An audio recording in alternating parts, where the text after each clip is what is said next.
আমাদের ইমান যদি ঠিক না থাকে আমাদের এই নামাজ রোজা হজ যাকাত কোনো কিছুই কাজে আসবে না।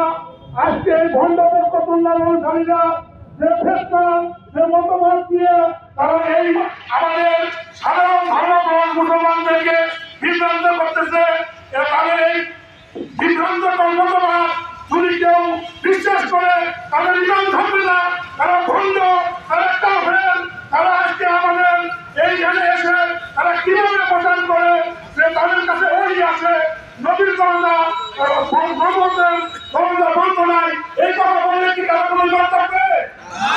তাহলে আমরা সাধারণ নবী প্রেমী জনগণ, তৌহিদি জনতা এটা কি মেনে নিতে পারি? ওরা কত কুরবানি দিতে এখানে যে হতৎপরতা করে গেছে, এখানে আমাদের তৌহিদি জনতাকে রক্তাক্ত করে গেছে। গত শুক্রবার আমার তারা কিভাবে দুঃসাহস পায় এই তৌহিদি জনতার মধ্যে পুঁজি কয়েক লোক এসে আমাদের নাকের উপরে তারা তাদের ভ্রান্ত মতবাদ প্রচার করে যায়। আমাদের এক বিন্দু রক্ত থাকতে এই ভণ্ডদেরকে আমরা এই নামাজ পড়লে কোনো স্থান দিব না, দিতে পারি না। আমাদের মুসলমানিত্ব টিকায় রাখতে হবে, আমাদের জীবন কালেমাকে বিশ্বাস করতে হবে।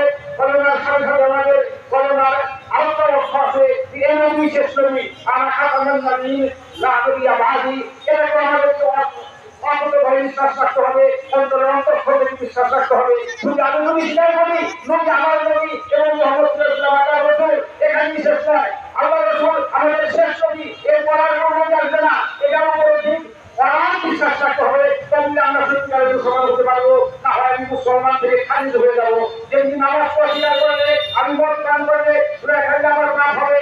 প্রশাসনের কাছে প্রতিবাদ নাই, সাথে তারা এই উদাহরণের দিন এই আমাদের পবিত্র নবাবপুরের মাটিতে তারা আসতে না পারে।